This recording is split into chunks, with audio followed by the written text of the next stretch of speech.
I hope you are able to see my screen and you are able to hear me. Yes? Yes. Okay.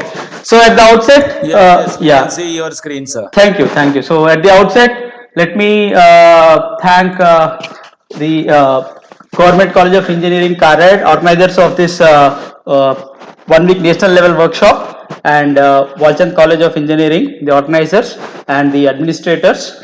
And I welcome all the participants to this session on overview of ICT tools in digital transformation. Thank you, Dr. Sunil Kore, for the introduction. Right. So the next 1.5 hour, I'll be trying to, share whatever little I know regarding this. So first 5-10 minutes, 5-10-15 minutes, I would be able to give you little background of, what are the mechanisms, teaching learning mechanisms that we have seen or we are aware of. And after that, I would talk about the comprehensive ICT setup that one needs to have in place. And after that, I would be trying to show you, since it's an overview, I'll try my best to show you, what all tools are there and what are the advantages and disadvantages and all of that. Okay. So let me just get started.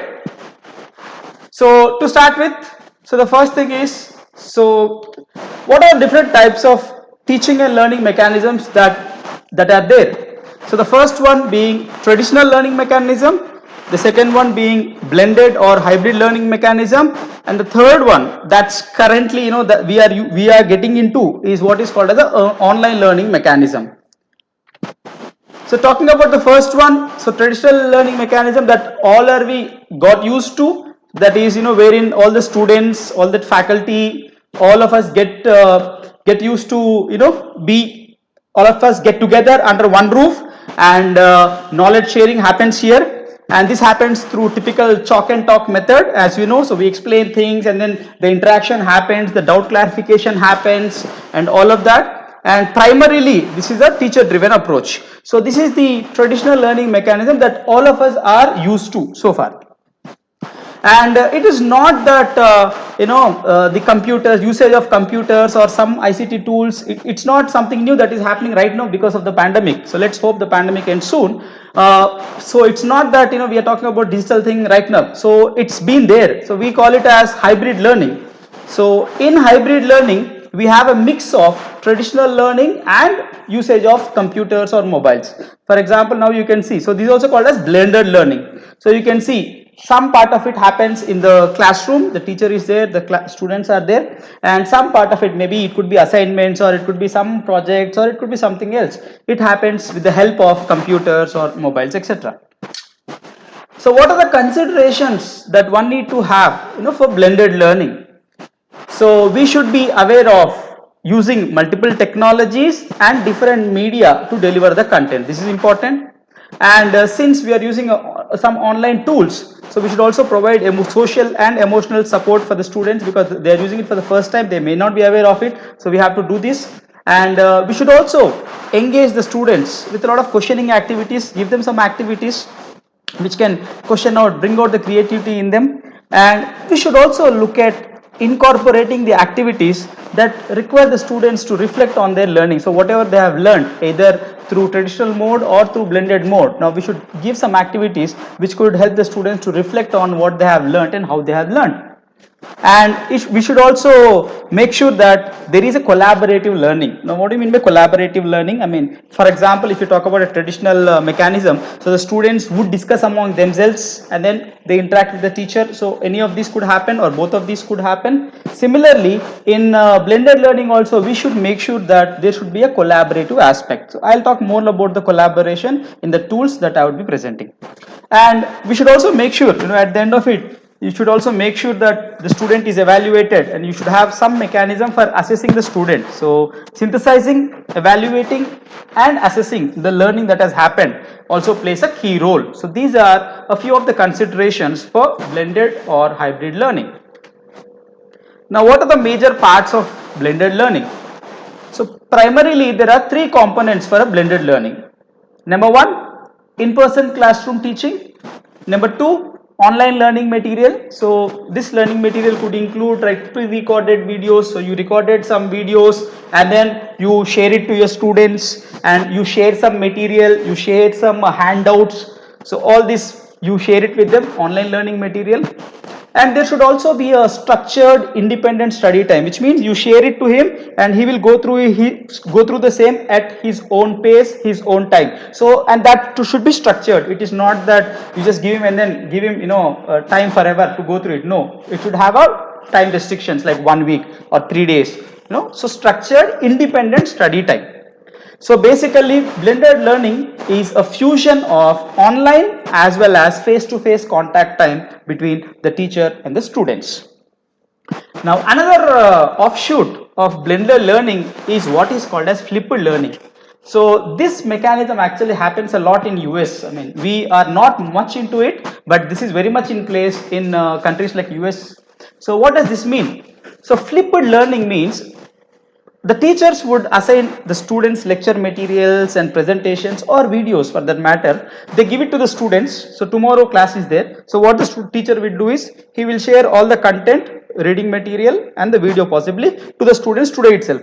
So the student would go home, go through the content, go through the video and then come back to tomorrow's class. So what happens in a class? So in the class, the time is spent more productively. So the teacher would not teach it again. Already the student went through it, right? So here the priority, the classroom time is utilized for what is called as engaging the students more productively. So give them some activities, clarify their queries, give them in-depth concepts. So here do and learn is preferred over sit and listen. So it is not simply sitting and listening to what teacher is telling. It's not a one-sided affair. So do and learn is preferred over sit and listen in the flipped learning. So classroom time, as we said, is used to foster a deeper understanding or for enrichment activities. So basically you spend time with the students, clarifying their queries, giving them in-depth concepts, giving them a clarity on the concepts rather than, simply just having a one-sided teaching delivery mechanism. So here the role of a teacher, in fact, would be more like a coach slash mentor.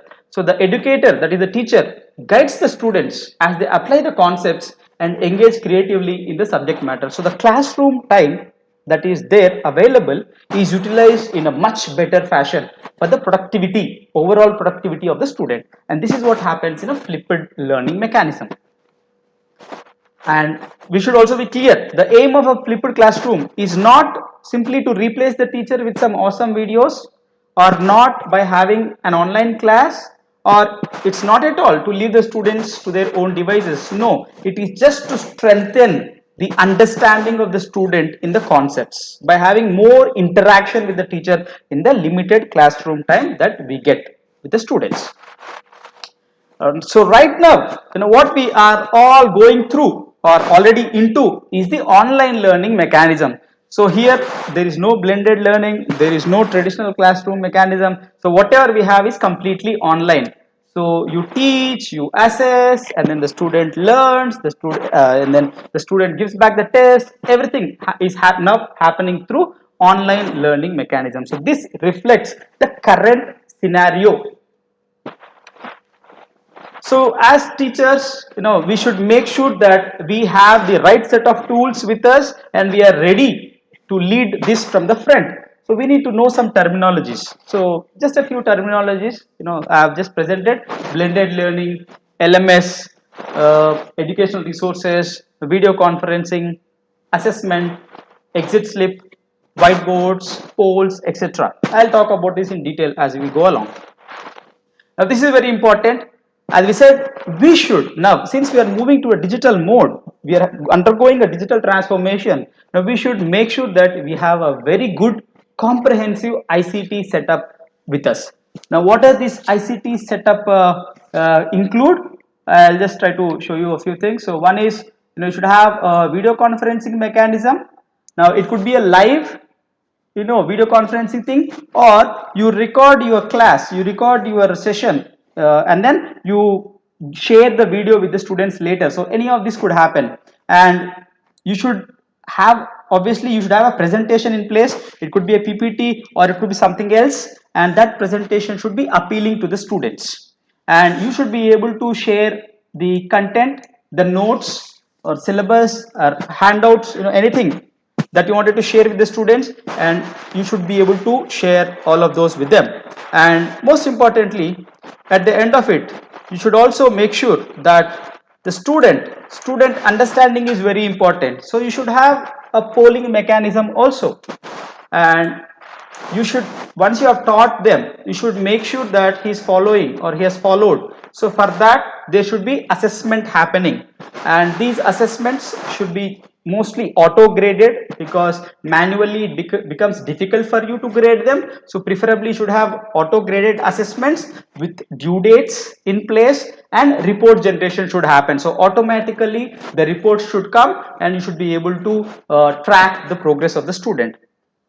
And you should also have some tools, wherein you make the assessment interesting and interactive. So what do you mean by interesting and interactive? Something like a game. So they should be a part of it, they should enjoy doing the assessment. So we'll talk about a few of them. And at the end of it, so if you are a fair teacher, it's not that we just deliver and then chalo, I mean, student has got something, it's okay, let's not bother about it. That should not happen. We should have a feedback mechanism from the students. Nothing wrong, you just ask the students, so how was the session today? So are you able to get the contents? I mean, are you able to follow what I'm doing it right now in online mode? So you should have a mechanism for feedback from students. And most importantly, you should have a good LMS, learning management system, wherein you have all of these at one particular place. So we'll talk about, so this is the comprehensive ICT setup that we need to have as teachers, so that we are ready to deliver it flawlessly as much as we could. So let's now try to understand the overview of ICT tools in education. So most of the ones that I'm going to show right now, 95% of the tools that I'm going to show on the screen are free. So they're ready to use. So wherever premium things are involved, I'll mention specifically that these are the premium features, but I tried my best to give you all the free tools and how do we use them. And also some tools, maybe 3 to 4 tools, I'm going to show them in little greater detail. The other tools, since for the next 4 or 5 days the other eminent speakers would be talking about them in detail, so I'm not going to talk about them, but I'm just going to compare them, so that it is handy for all of you. So later also you can just revert back and then try to understand this. So whatever is not covered in the schedule of this workshop, I'm going to show them 3 to 4 of these tools in greater detail. Else all other things I'm going to show you in a comparison mode, in a overview mode. Okay, yeah. Now first thing is presentation tool. Now let's start talking about presentation tool. So since we are not doing it online, digital mode, now we should make sure that the presentation that we have with us to talk to the students should be more enriching, it should look more dynamic, and it obviously it would represent the modernized teaching, and it should look richer. There should be more engaging ways of representing the information, because now you're doing it online, so students are not there physically, right? So you should look for more engaging ways of representing the information that you're trying to convey. And since you're using different things like pictures and all of that, the PPT or presentation, it would have improved student retention of material from the lectures and demonstration. So you should be able to have some demonstrations in place. And this would also help us to simplify the complex concepts or lessons. So you draw a diagram and then you start explaining it beautifully, so that facilitates the students to understand it better. And the presentation tool that we look at should also allow one to use graphics and other multimedia could include a picture or a video. It should allow you to put all of these into your presentation. And most importantly, it should be appealing. So whatever you're going to present, that should be appealing and eye-catching. Other than that, you should be able to do the presentation in online mode or offline mode also. So I'll talk about that in the next slide. And collaboration. Now this is very important. So let us say you and one more teacher are engaging a class, same subject, but both of you are engaging. So now some part of the content you are preparing, and some other part of the content the other teacher is preparing. So you should collaborate. So same file, you both would be working on it simultaneously. So he or she will give you the inputs, you will modify the inputs, you will be giving the inputs, he or she would be modifying the inputs. So all this collaboration should happen in the presentation tool also. All right, so now I've listed out a few presentation tools. You can see on the screen, Prezi presentation tool. One more I have not listed out, but that's very important, PPT. So what I'm showing you right now is by Microsoft PowerPoint. So Prezi is one, Microsoft PowerPoint is one, Clear Slide is one, Video is one, SlideBean is one, and Canva is one. So these are the presentation tools. There are other ones also. I have listed out these because I felt these have better features compared to the others. Now let's try to compare. So I'll compare at least 3 of them to give you an overview, and then I'll show you at least one of them. So let's compare the presentation tools. So I'm going to compare Prezi, PowerPoint, and Canva. So first thing, is it free or premium? So Prezi is free. There are premium features also, but we need not go for the premium at all. We can use the free version itself, and you can do a lot of things with that. I'll show you Prezi in the next 5 minutes. And next is PowerPoint. As you know, Microsoft PowerPoint, Microsoft Word, Microsoft PowerPoint. So we are aware of this. So PowerPoint is, if you have a Windows 10 operating system, it is inbuilt. PowerPoint, Office 365. Now it is being called as Office 365. So it comes inbuilt. Else, if you can get online Office for free. I'll tell you how to do it also. Okay, you can get, I repeat, you can get Microsoft PowerPoint, not just PowerPoint, Word and other things. You can get it online for free. Online means you cannot download it and then do it, but online you can get it completely free. I'll just tell you how to do it. And Canva is one more beautiful presentation tool, and it is also free. You need not go for the premium version. It is completely free. So this slide, whatever you are seeing right now, this is actually a JPG. Okay, I have made this slide in Canva. This is just for your information. Right, what are the advantages? What are the pros? What are the cons? So overall, what are the good features? So I'll be talking about them. I know it's a little bit difficult for you to understand, because I'm not showing you all of this. If I show you all of this and compare, that makes more sense. But since in the 1.5 hour, my best thing that I could do is, I could give you an overview, and as I said, I'm going to show you one of it in greater detail.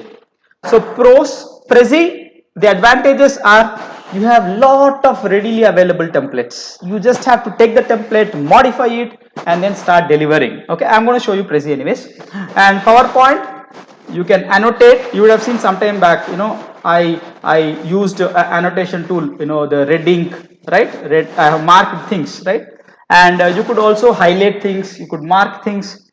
You can also have a presenter view. Okay, for some of you who are not aware of presenter view, generally whenever there are webinars or something, some people who are delivering the content, using PowerPoint or other things, they will use what is called as a presenter view. So what it means is, you will be able to see what is there on the screen, but the presenter would be having some notes. He will be seeing the notes, and he can be sharing more insights using the notes. So it will help the presenter, okay, to tell the audience a greater things. That's very important. So the advantage of Canva is, once you make the presentation, you can download it as PDF, you can download it as JPG, you can download it as PNG, and you can also download it in the .ppt format completely free. And what are the disadvantages? Prezi is public, which means you make a presentation, you have to make it public. You cannot keep it only for yourself. That's the only disadvantage of Prezi. Okay, I repeat, it's public in the sense, you make a PPT, anyone can use it. Only thing is, if they search with your correct terminology and ICT tools in education by Roshan, something like that, okay, then only they can get your presentation. Else it is, you need not worry, because you're doing it for educational purposes, no issues. But I'll show you Prezi thing. PPT is for, and you cannot download it. It's not available offline. Prezi you could do only online. Whereas PowerPoint, as you know, you can do it online as well as offline. And I am only talking about the free version, PowerPoint free version, which is online Office, which you can get it. All of us can get it. It has only 50 to 70% functionalities compared to the regular premium PowerPoint thing, but it is enough. What I'm trying to tell you is, whatever free available thing is there in PowerPoint, that is enough for us to deliver. Okay, and Canva, the disadvantage is MP4 and zip formats, and you can also download it in MP4 and zip formats, and this is only for premium. So finally, what are the good features? Prezi, you can do online presentation. You can also do collaboration. I was talking about collaboration. So two of you are working, two or three more, any number are working on a presentation. You can collaborate. He can edit at the same time. You can suggest him something on the spot, instantaneously. He can edit. You can see the changes. You can make the changes. So collaboration is possible in Prezi. And the beautiful thing is, PowerPoint also collaboration is available. As I told you, PowerPoint, you can use it offline, you can use it online, and collaboration is very much possible.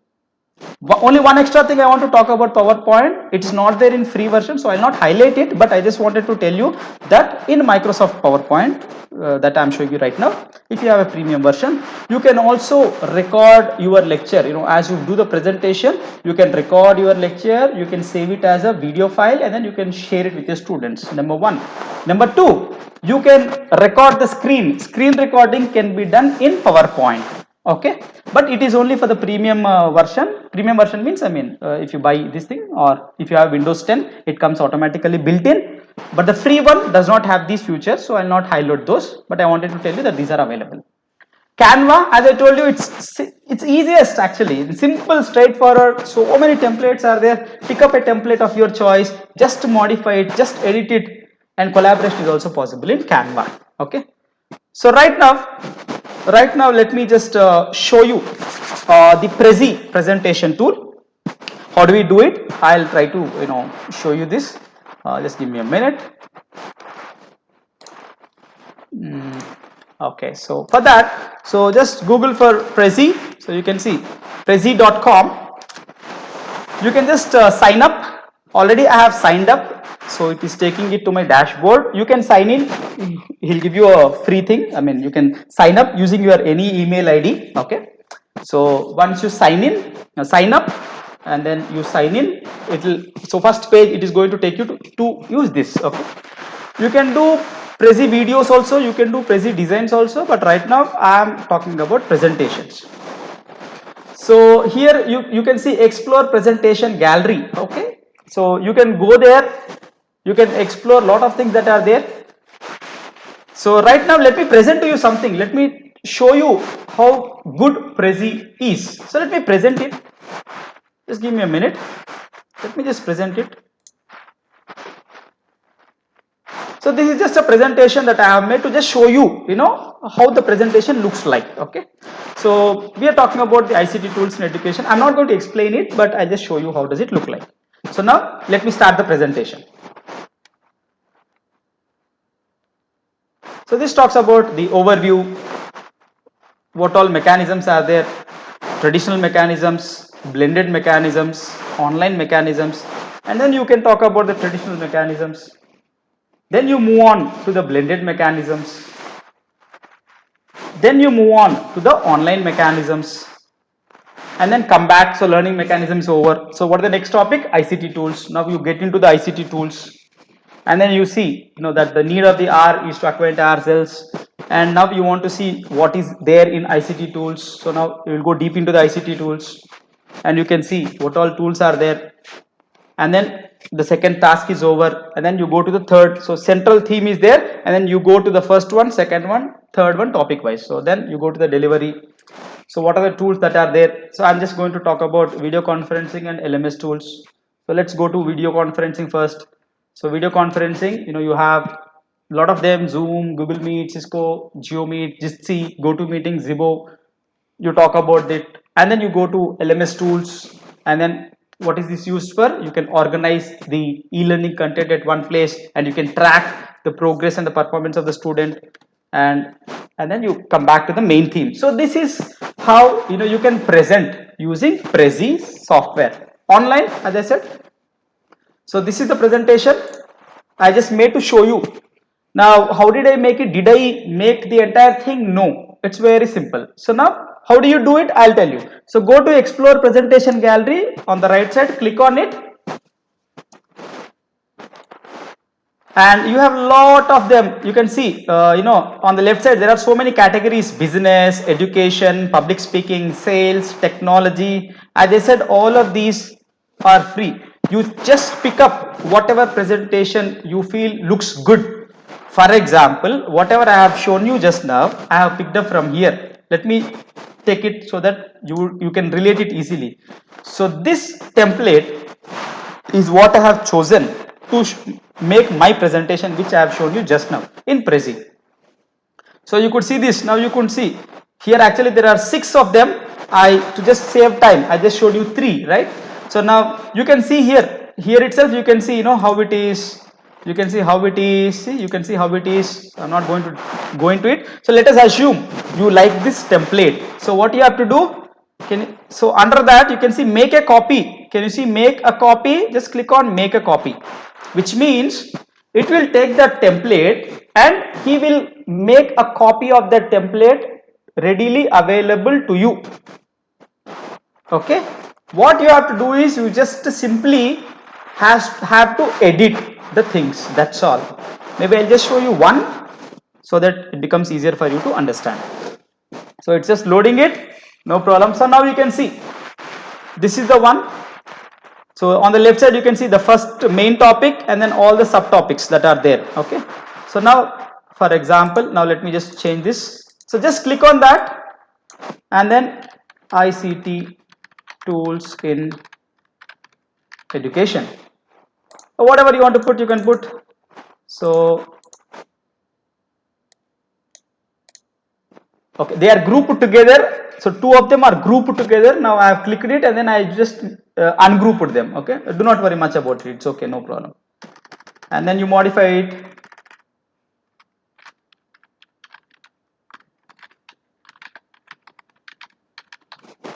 Right. So just delete this. Let us say let me just make Control Z. I just missed that. Okay.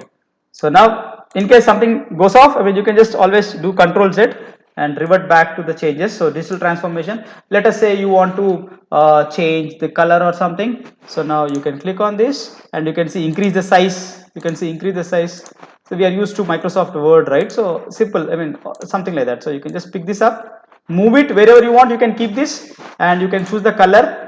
So yeah, anything you can choose, and that's it. Now you can also insert text. You want to put some text other than what is there, you can simply insert text. You can insert an image, you can insert a PDF, you can insert a video also in your presentation. So all these are feasible. So now, and then let us say this thing is over, first one is over, and then you go to second one, and then possibly you just rename it first. So you say something mechanisms, and then go to this first topic. So click on that and here you start doing the same thing. So let me just insert a pic so that we understand how do we do it. So insert image. Now you can choose from the free images that are there, or you can simply upload it from your desktop or laptop. So let me upload an image just to show you, that it's feasible. Just give me a minute. Okay, let me choose the image. So now I have chosen an image, and you can put it wherever you want. So for example, so you can say I want to place this image here. That's it. So as simple as that, just a plug and play. I mean you just upload it, I mean you just modify. You don't like this figure, just delete this figure and you insert another figure, or you insert this figure itself. So like this you can make all the changes. Okay, so I'll just go back.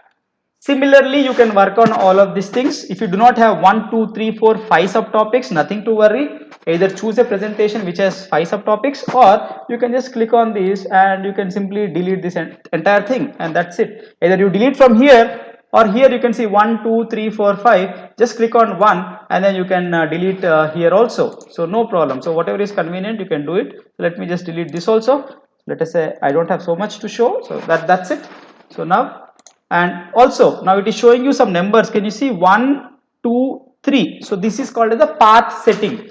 So first this will be shown, this will be zoomed in, and then from here it goes to this, from there it goes to this, from there it goes to this. So you are also aware of the path. So this will be a first subtopic, second subtopic, third subtopic, fourth subtopic. So to start with, just edit, start playing, start putting your own content and start using it. Once you start using it, you can also work on this path also. Just click, can you see on the left, path settings? So click on the path settings and you can choose any of the paths. Can you see this? You can choose any of the paths as per your will and wish. But right now, let us assume we are starters. We just want to present the things by just modifying the content. You can do it, and I have shown you how to put images. Similarly, you can put videos also. So that's all. This is about let me just go back to the dashboard. This is about Prezi. So what all things you could do? If you are a starter, you can simply, you have a PPT with you. You do not know how to start using the Prezi. So you can just convert PowerPoint. Click on this, import the PowerPoint. So upload the PowerPoint. It would automatically. So you can see upload a file. So if you upload a PPT, it would automatically give you uh, one template. I mean, so that's why you can do it that way. But now that we know how to edit the things and all, so you can simply choose the template that you like and then start using Prezi. So yeah, probably I think I'll stop here for Prezi. So what all things you could do? Just click on these three dots. You can present. I've just presented and shown you. You cannot export PDF. I told you, it's a premium version. You cannot download it. It's a premium. It's available for only premium version. Okay. You can add collaborators. I was telling you about collaborators, right? So you can add collaborators. So click on add collaborators and enter the name of your co-teacher. Okay, and what they could do, they can edit, they can comment, they can present. So you want them to edit, right? So give the editing rights, give the address, email address, and that's all. Both of you can work on the same presentation at the same time. So this is called as collaboration. And you can also get you can share view link. Just copy this link. So now create new link. So well, I don't want to upgrade, so I'll just go back to this. So I'll just close this. So let me just click on this. So now you can make a copy of it. So share view link. You can just pick it up. So yeah, new link you cannot create. So right now do not worry about it, but you can just start presenting it. So as you can see, the presenter view is also there. So right now let me not talk more about the presenter view. So that's it. So now you can start presenting and you can start annotating also if you wish. So this is all about Prezi. So as I said, you can easily look at templates, pick up a template, make it your own, and as you have seen, the presentation looks dynamic. Okay, let me just go back to the presentation and then all right, so that's about Prezi presentation tool. And before I go to whiteboards, as I told you that Microsoft PowerPoint, you can get it free of cost. I'll just tell you how to get that. So Microsoft so login. First thing you have to do is you have to create a account on Microsoft. Okay, two steps I am going to show you. Just remember these two steps and work on them. You can do it later, but you will get Microsoft Office completely free. Microsoft Office Online. It is not a trial version. I repeat, you get Microsoft Office Online completely free, not a trial version. Number two, all the functionalities that you have will not be there. 50 to 70% functionalities will be there. So first is create a Microsoft account. Very simple. It takes you less than 10 seconds. You can use your own. You need not create a new email ID. You can use your own email ID, normal Gmail or Yahoo Mail, anything will do. So once you finish this, remember the username and password, and then this is the first step, and the second step is come to Office 365 login. So just Google for Office 365 login. So it will ask you to log in, use the username and password that you have created just now, and now you can see it is now showing me all of this. Could you see Outlook, OneDrive, Word, Excel, PowerPoint, OneNote, all of these. I could use all of these online for free. I repeat, I could use all of these online for free. I can also collaborate. Let me just click on PowerPoint. and let me just click on okay, blank presentation, just to show you, okay, just to show you. So now see, it is creating a PowerPoint online only, so I have not downloaded it, okay, I have not downloaded it. Now here you can see, you can start typing things, you can start making a PowerPoint, and here can you see one share on the right corner? There are two things, share, comments. Now click on share, and you can give the email ID of your co-teacher or anyone, you know, with whom you can share this PPT online, and they can collaborate. So both of you can see this now, anyone with the link can edit. So what you have to just do is just give the email of the person to whom you want to share. Both of you can start collaborating on this, and yeah, or you can simply copy the link and share it. So it will create a link, you can copy the link and share it with the co-teacher, and he can start using it online completely free. So yeah, let me stop here. So all right, so this is all about presentation tools.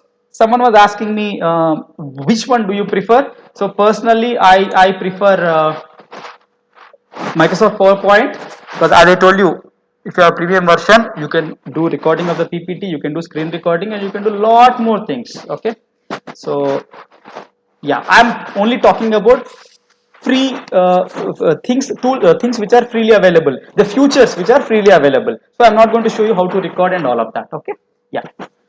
Okay, the next tool that I'm going to talk about is a whiteboard tool. Now, what is meant by a whiteboard tool? See, if it is a normal classroom, so you are teaching something to your class, your student gets a doubt. Oh, ma'am or sir, okay, how do we understand this? This is not clear. So, what do? You go to the board and then draw something and then explain something. Okay. So I'll try to answer all your questions at the end of the session. Okay. So let me explain all the things, and I would take all the questions at the end of the session. Okay. Yeah. Right. So I'm sorry. So your student is asking, like, once he asks, sir, how do we do it? I'm not quite sure. So what do? You draw on a whiteboard and then you explain it further so that it becomes easier. So if it is a digital mode that we are doing, you know, how do we get a blackboard or how do you get a whiteboard? So you don't get it right. So what do? We need to have whiteboard tools.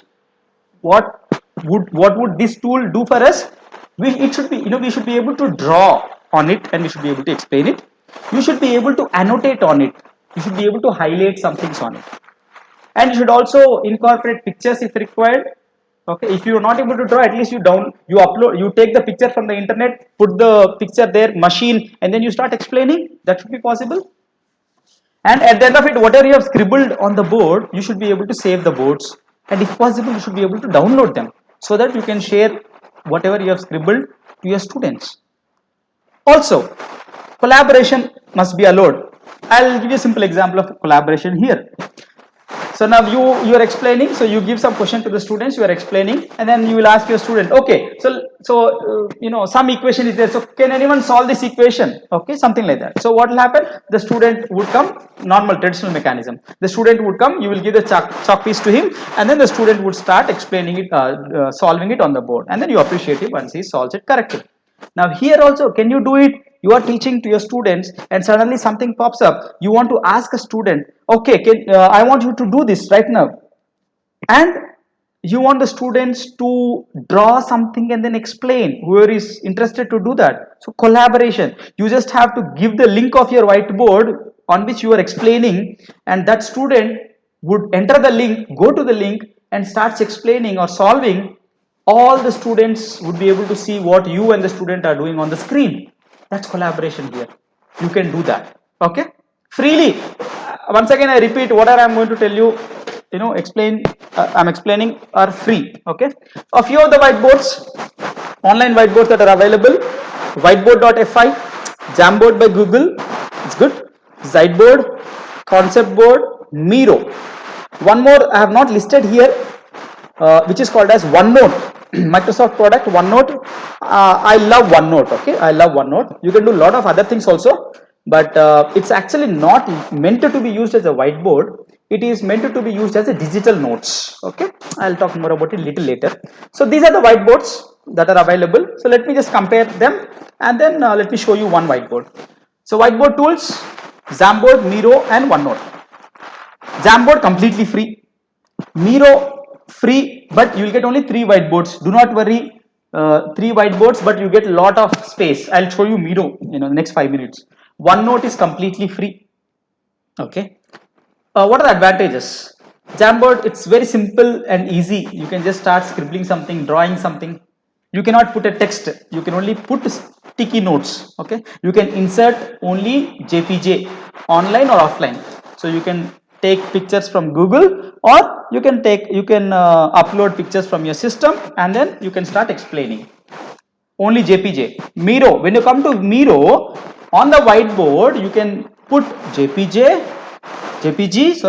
PDF, Word document and online pics also. See, that's beautiful. Same thing you could do with OneNote, all formats. Now, what is the advantage of OneNote compared to Jamboard or Miro or any other whiteboard tool? It's available online/offline. No, there is no internet, but then you want to take a class, you want to record your class. Jamboard, Miro will not work because there is no internet. Whereas OneNote works. You just draw something, scribble something, whatever you drew, whatever you scribbled, all of it would be saved. Whenever internet comes, then it gets synced. No issue at all. So this is the beauty of OneNote. That's why I love OneNote compared to others. So what are the disadvantages? Jamboard, as I said, you cannot type in the text, only little bit sticky note you can put. No PDF, no Word. Okay. Miro, as I said, 3 whiteboards are free to you. Above that, I mean beyond that, you cannot get more. But 3 are good enough for us to start with and to engage our classes. Okay. OneNote, so as I said, offline you can use it, right? So there is an app, that's available. So only for Windows 7 onwards, this app is available. So using this app, as I said, you could do this offline mode also. Okay. OneNote 2016 to be more specific. Okay, from that time onwards, it's available. And good features, collaboration. Jamboard you can do collaboration. I explained you what is meant by collaboration. Miro you can do collaboration, and OneNote, as I said, collaboration you can do, and most importantly you can use it online and offline also. Let me now show you the Miro whiteboard tool. How do we use it, etc., etc. So let me just go back to Google, and then Google Chrome, and then let me say Miro.com. So once again, you can sign up. It's free, as I told you. 3 boards you will get. So now you can see he's saying, so this is my dashboard. Once you sign up, it will take you to this dashboard. Okay.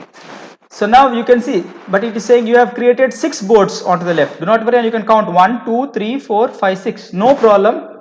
What happens is only 3 boards would be active. All the other 3 boards, old boards, can be view only, means you cannot edit them. That's all.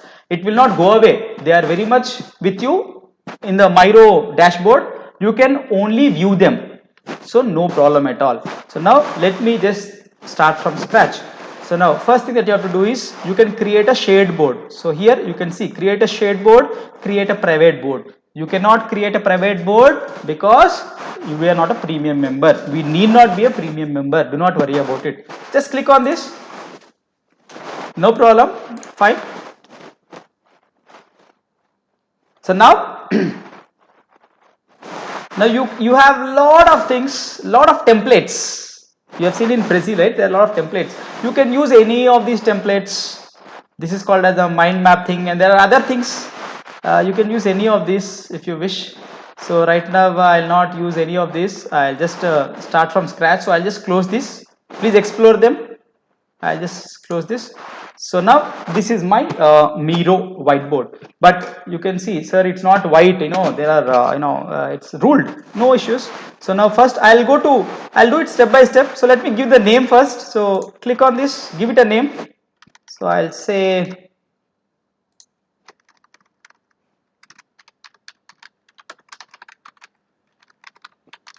okay, digital transformation. That's okay. I just given the name of the board. Okay, all right. Now first thing that you have to do is from the bottom, there are so many things here. Do not worry about them. From the bottom, go to the 1, 2, 3, third one. You can see a frame F. So click on the frame. you have to choose, how do you want your board to look like. There are so many formats. You can make the board look like a phone, tablet and other things. Choose any of it. I'll choose the 16:9. You can customize it, no problem. Let me choose this just for showing you. So now you can see this is the frame. Still, sir, it is not whiteboard. So you can see here, click on this, click on white, and that's it. That's a whiteboard. Now you are used to blackboards, no issues. Click on this. That's a blackboard for you. Start scribbling, start writing. Let me just keep it white. So we are not talking about whiteboards. So this is the first frame. This is not the only board. This is the first frame. You can lock the frame. Let me just lock it, because if I move it, it will move. See, I don't want this to happen. So I'll just lock the frame. Now you move it, that won't move. So, okay, right. So now what you want to do? You wanted to draw something to your students and then explain. Let me do that first. So here you can see one pencil like thing, pen or pencil. From down 1, 2, 3, fourth one, pen. Click on that. There are a lot of colors and there is a thickness also. You can choose the thickness, colors. Let me choose one color and let me start drawing and then explaining to my students. So now let me just draw it.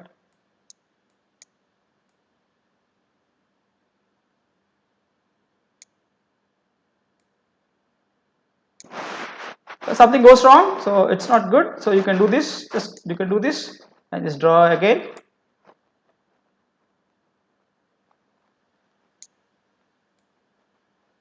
It's fine. So let me just write something.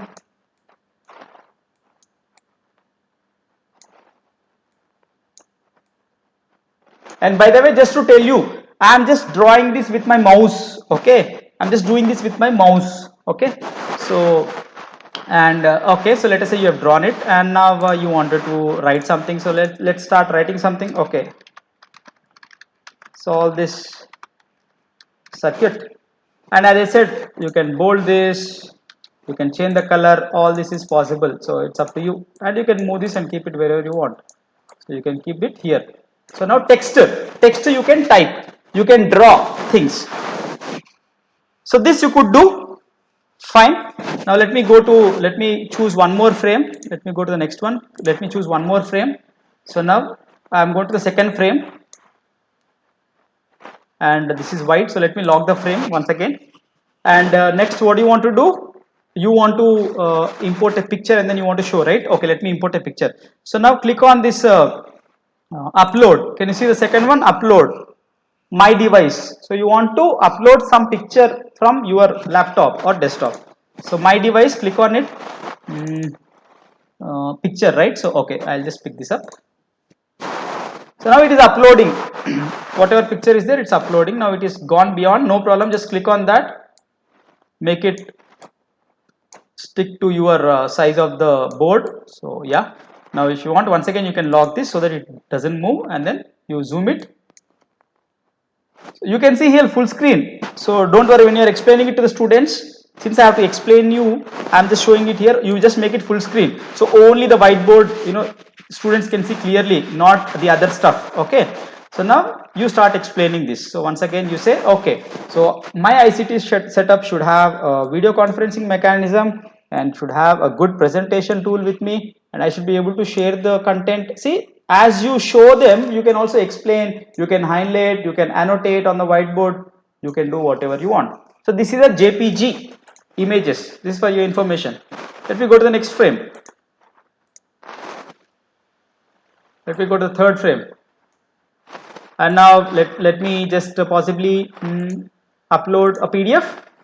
Okay, so some PDF, Miro PDF.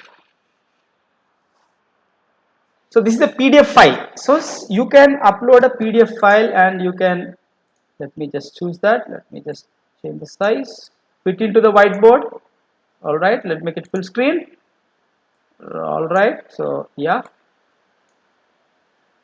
All right, so now the PDF has loaded completely. So if it has more than 2 pages or 3 pages, you can go to each and every page. Can you see that? If your PDF has more than 1-2 pages, you can go to each and every page. So right now, let me show you the first page.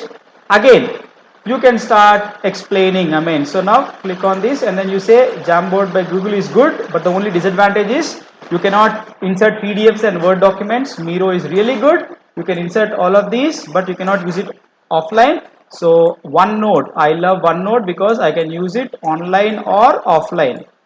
So you can explain all the things here. So this is the PDF.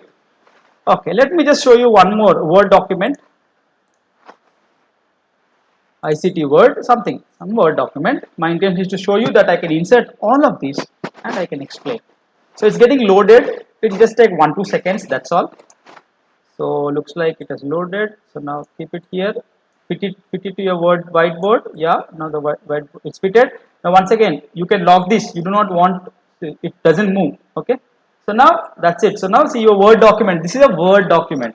Now you can start explaining. So again, if there is something that you want to show them, you can just show them. LMS, Google Classroom is good, Edmodo is good, Canvas is good, and blah blah blah. So whatever you want to explain, discuss, you can do it right away from the whiteboard, Miro whiteboard. And one last thing I'll show you. Let me create one more frame. So you can see right now I have created 4 frames. Okay, I have tried creating 20 frames in one board. I repeat, I have created 20 frames in one board. So don't worry about the limitation that I have only 3 boards with me. No issues at all. Okay. So now one more thing I'll just show you. So you can upload an image from the Google itself, and you can put that. Let me show you one. So yeah, let me just pick up any peacock or something, and then let me just any peacock that looks good. Okay, yeah, this looks good to me. I'll just pick it up. So it's getting loaded. No problem. It just takes. So now it's much bigger. No problem. I'll just fit it into my whiteboard. Make it small. Take it. It's simple. It's just drag it. That's all, and lock it also. And now go back to your whiteboard. Highlight it. See the clarity. Now you can just see. So now you can start once again. You can start explaining to your students. Now you can just say this. Okay. And then you can say, okay, this is the one that's so beautiful to look at, and this is what it is. You can start explaining, as in, however you want to explain to the students. This is the beauty of whiteboard. All right, so let me stop now. Share. Can you see one share here? Click on share on the right side. Invite collaborators. So as I told you, copy the invite link, give it to your student or students, whoever wants to do it, along with you. So you ask some question, you want him to draw the circuit diagram or something, he can draw it and everyone else can see it online. Okay, that's a collaboration. So that's all. So you can do that. And I also said you should be able to download all of this. So click on this button.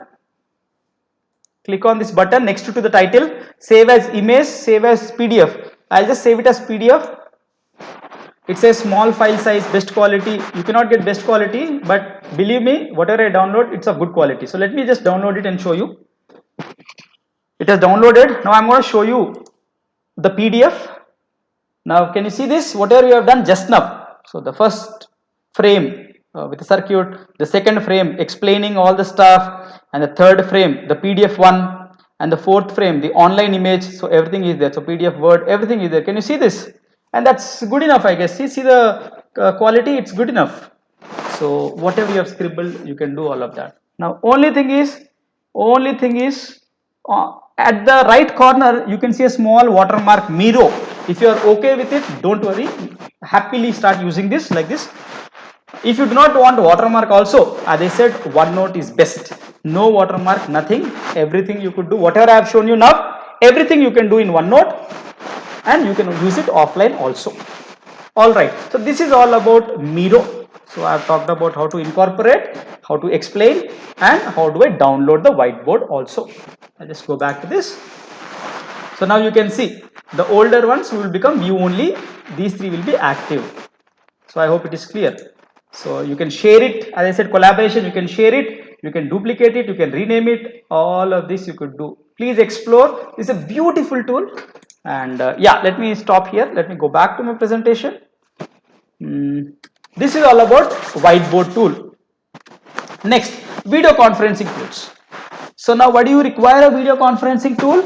So obviously, I mean, you should engage the students with a live lecture, right? You talk to the students, you give a lecture, so for engaging the students, you would have a video conferencing tool. And you should also be able to share. The video conferencing tool must allow you to share the content or the screen. So obviously you have a PPT with you, or you want to do a Prezi thing, you want to show it to the students and then explain. So, or you want to share the whiteboard. So the video conferencing tool that you are using should allow you to share the content or the screen, a tab or a screen.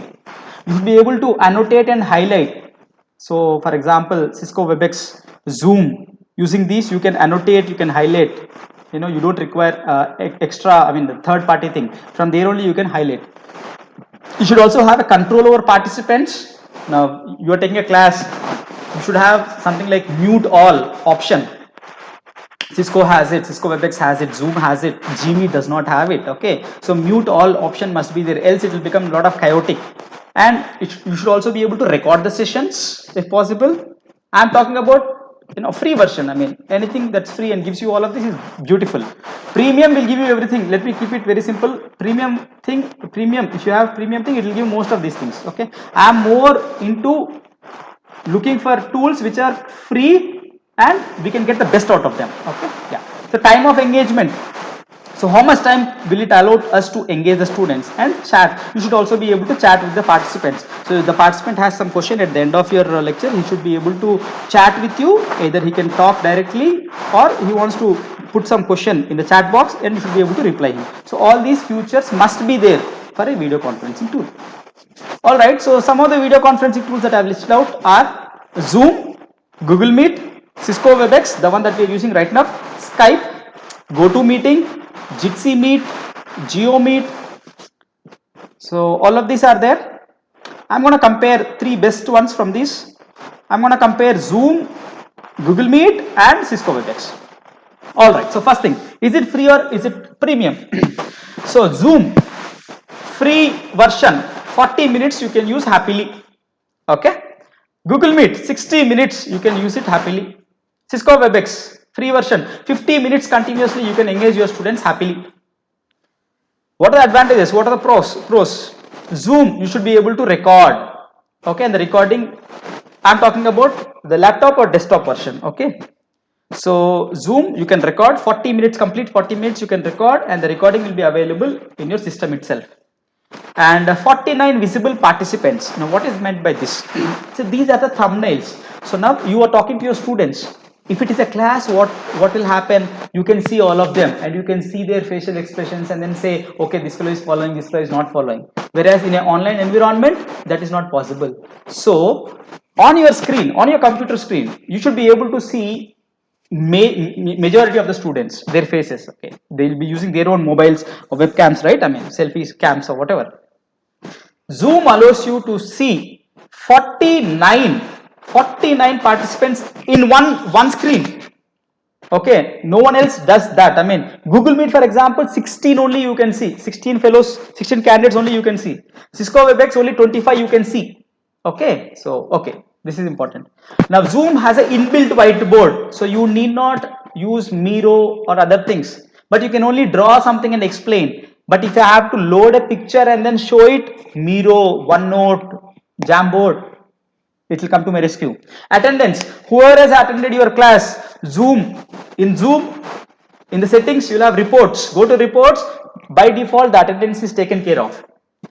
If you go to Google Meet, it's very easy to the advantages are it's very easy to use. Just straight away, just plug in, use, and you can also schedule a Google Meet from Google Calendar.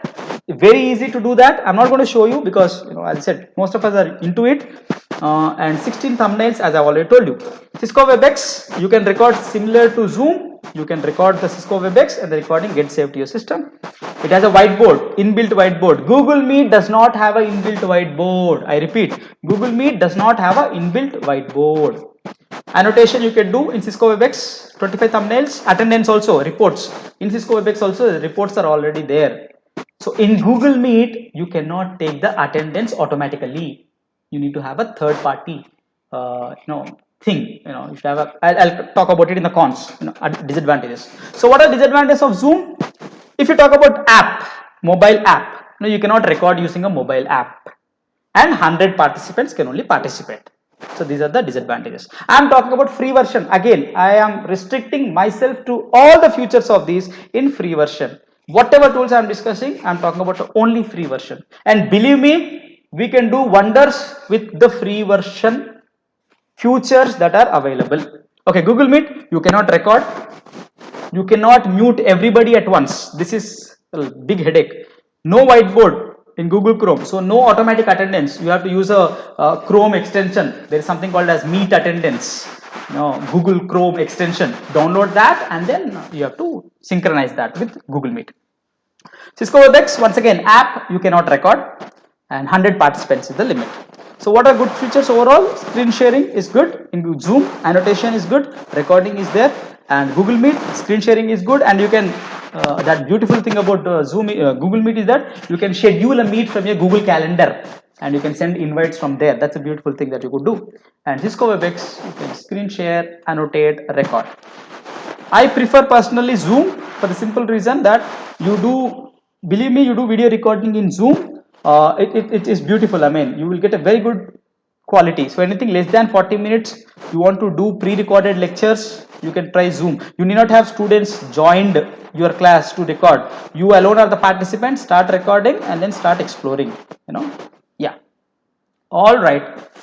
I'm not going to show any demonstration because someone else would be talking more about this in the next 4 or 5 days. So as I told you, whatever is not being covered in the workshop, I'm trying to cover that so that it becomes more helpful to you, the participants. All right. Next, I should have some video recording tool. So I should, so what does this do? Now, what are the good features that I'm looking at? You should give me unlimited time.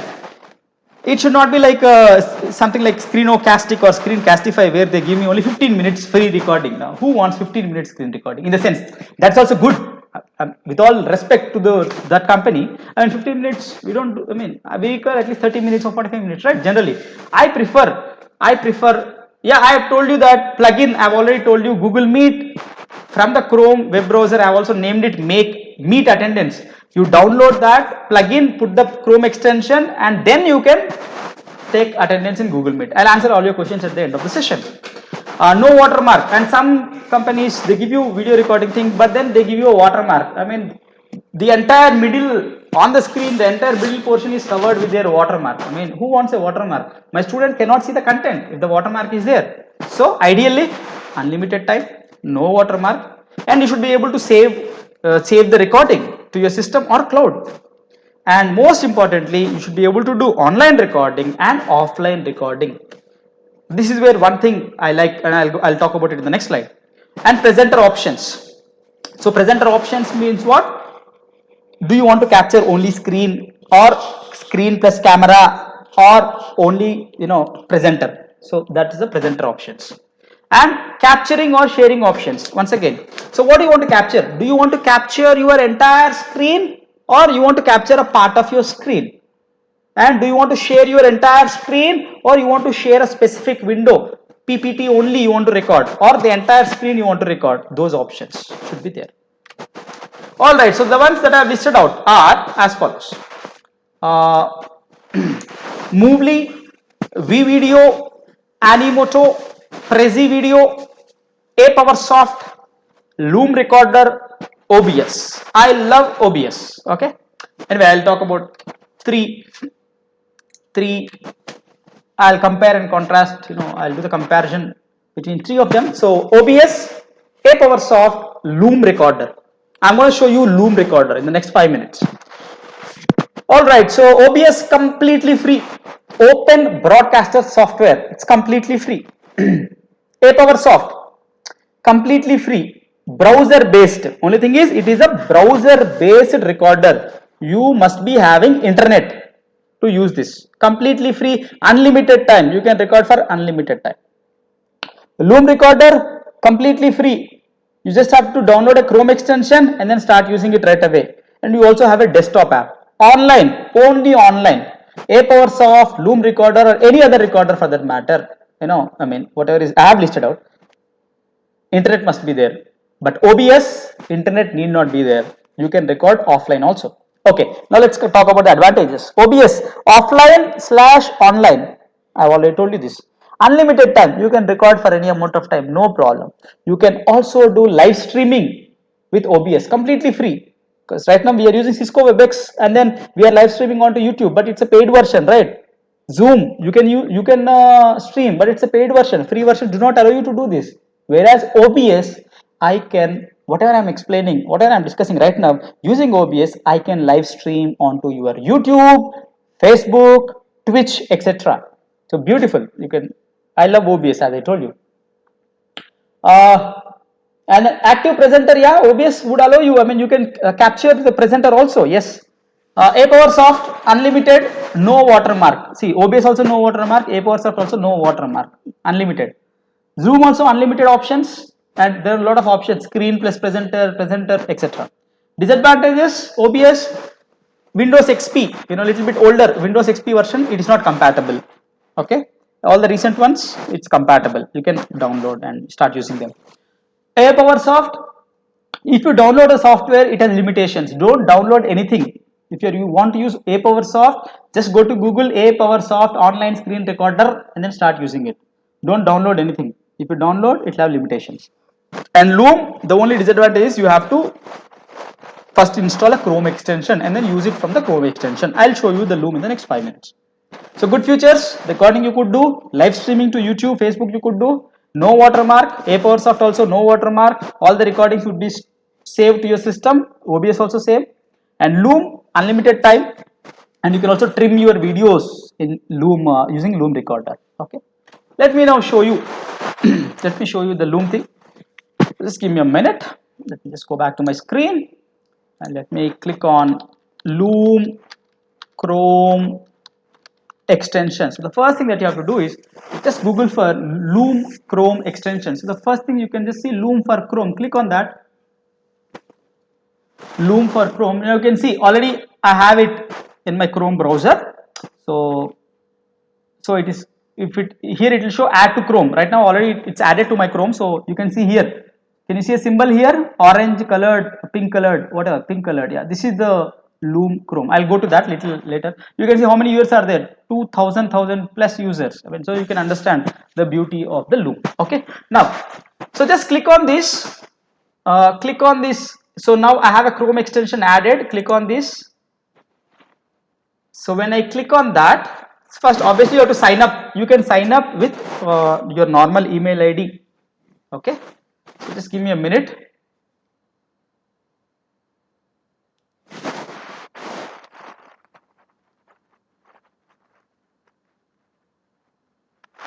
All right. So okay, no problem. Just give me a minute. It will not show that. I would know. Okay, just give me a minute. I'll just share. Just give me a minute. Loom recording. Okay, let me just share this with you for a while.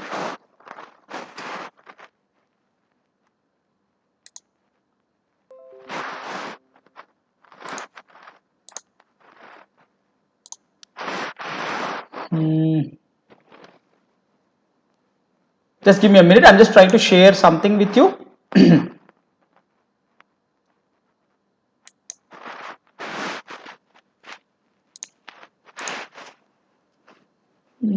Yeah, let me just copy that. Just give me 1 minute.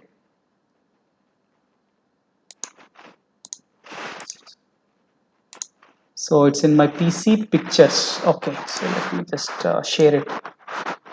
Share content and then PC picture. So where are my pictures? This PC and then go to pictures. Yeah, Loom recording. All right. Yeah, so now you should be able to see something. So it's just a 2-minute video to just show you how do I use Loom. So please check that once. All right, no problem. Yeah. So let's start talking about the Loom. The Loom recorder is a screen recorder which is used online, and it has good features. It's unlimited, so now you can record for any amount of time, and it has very good features. Let's explore that. So here you can see, what I have done right now is I have Loom uh, Chrome extension. So just type in Loom Chrome extension. So as you can see, when you type in Google Chrome extension, it basically this also has a Google Chrome extension. You can also download the Loom software. So have added it, so you can see it's added here. Now it says remove from loop. So now I just come back to this. So now here you can see this. Then it's a loop. Click on that. And once I click on that, now as you could see, let me just go back to Google. There is some problem. I'll come back to this, and then now I'll come to this, and then say click on this, and it's loading.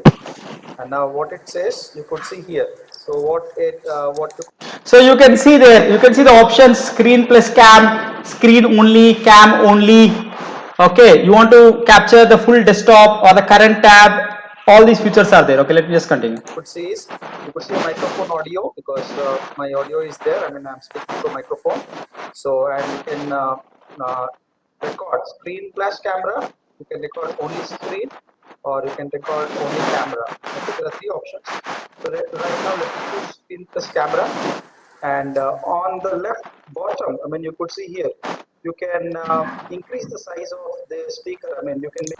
I hope you are able to see the video. Someone is saying not visible. Could someone respond, please? Are you able to see the video?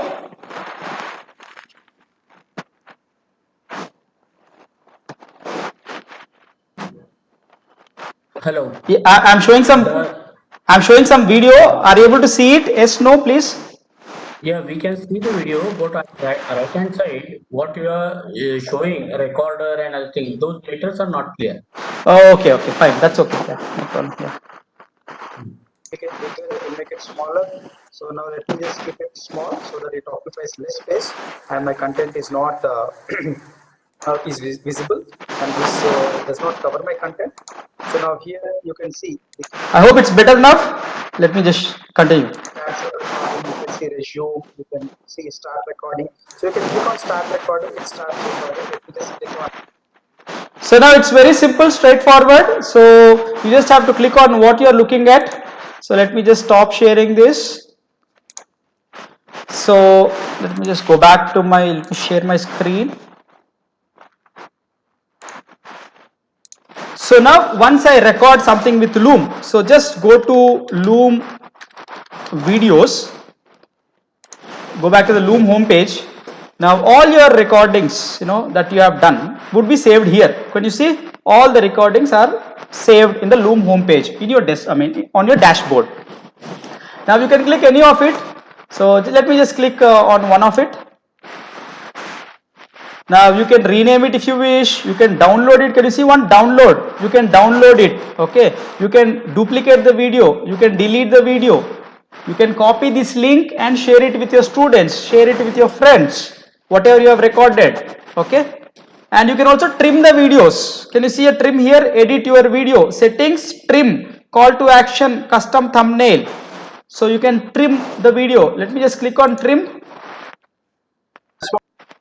So start trimming, and now you can see whatever you want to remove from your video. I'm just trying to show you. So down you can see the timeline also. So you know which timeline you want to remove. You want to trim it out. So just choose that and then click on remove. So the moment you say, let's say I want to record half of it, I want to remove, and then click on remove, the entire part whatever you have selected will be removed and that would be saved.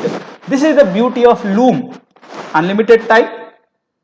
For a basic user, 25 videos you can have it. Okay, only 25 videos. You can trim it as I have shown. It's a simple thing. Okay.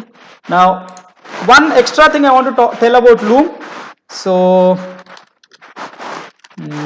let me just show you Loom Pro for educators. Now, if you are an educator, means for example, my educator email ID, my school email ID, college email ID is, for example, roshan@rjukt.ac.in. For example, Karad people, they also have this .ac.in emails. Now, if you have that, Loom Pro, the Pro version is 100% free. Okay, so this is a beautiful thing. So please, you just get your account verified here. Just click on that, give your official email ID, not Gmail, Yahoo Mail, something like @gckara.ac.in, @rjukt.ac.in, your teacher email ID. When you sign up here, when you get your account verified here, you will get the Pro premium version completely free. You can read this. as of March 12, 2020, Loom Pro is the premium version is free to all the verified teachers. What I am using right now is a pro version. Okay. So if you just do not believe me, I'll just click on my account. Can you see explore Loom Pro, which means I have a Loom Pro version. Okay. If it is a normal thing, it will say explore Loom. That's all. Okay. So this is all about Loom. I also told you how to get Loom Pro if you have a official email. Else, do not worry. If you have a normal Gmail also, as I said, here it is 18 videos. Now 20 or 25, I'm not sure, I'm sorry about that. 20 or 25 videos, you can get them completely free for normal user. For pro user, unlimited. Okay, all right, that's all about Loom Recorder. Okay, let me just go back to the presentation. It's 4:37 now. Okay, right. So this is about Loom video recording tool. Next, LMS. So the most important of all of it, I mean, is learning management system. You should have a good LMS with you. Now, what you should do, I mean, what a LMS must do for you. You should be able to upload learning content, study material, everything, syllabus copy, handouts, PDFs, Word documents. You should be able to share it, upload it. You should also, LMS should help you to deliver the lessons to the students. For example, something like Google Meet, Google Classroom. Google Meet is integrated to the Google Classroom, or Microsoft Teams, it's inbuilt. I'll talk about it when I compare the things. Assessments, an LMS must allow you to give assessments for the students, and the assessments should be graded. You should be able to monitor the students' progress. You give tests, the students will respond. You should be able to monitor the progress, how good they are doing, how bad they are progressing. I mean, tracking and reporting, you should track all the students, the performance, and reporting all their marks all at one place. LMS should be able to give you all of that. Once again, LMS must enable collaboration.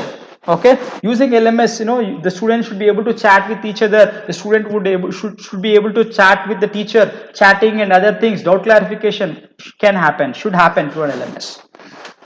And it's like a centralized source of learning. In short, LMS must be a centralized source of learning. Okay. What are the LMS tools that are available? What I have listed out? There are so many more actually, but what I felt out of all these are good.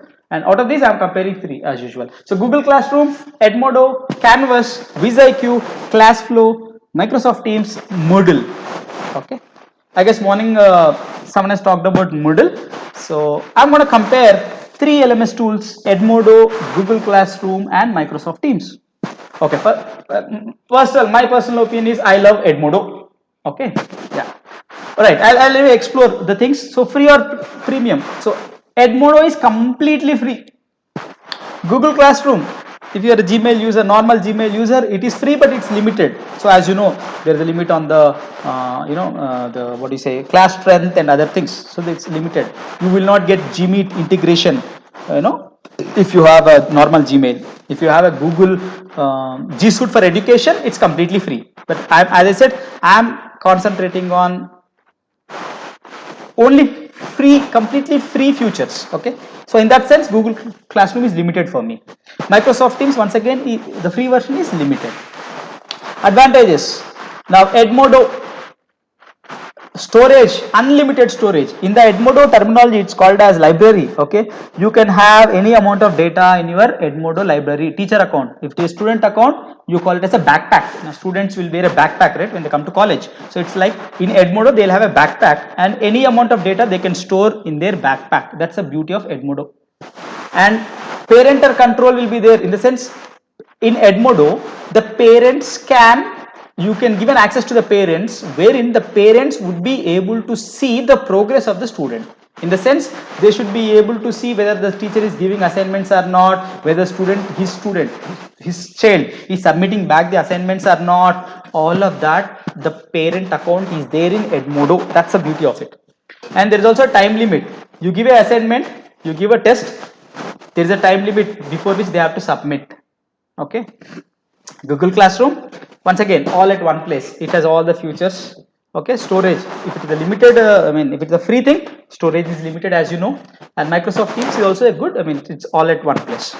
Cons, no video integration in Edmodo. So Edmodo, it does not have any video integration. So either you have to schedule a live classroom via Zoom or Cisco or Google Meet or anything, and then give the link in Edmodo classroom. I mean Edmodo LMS, and students will join. That's the only disadvantage.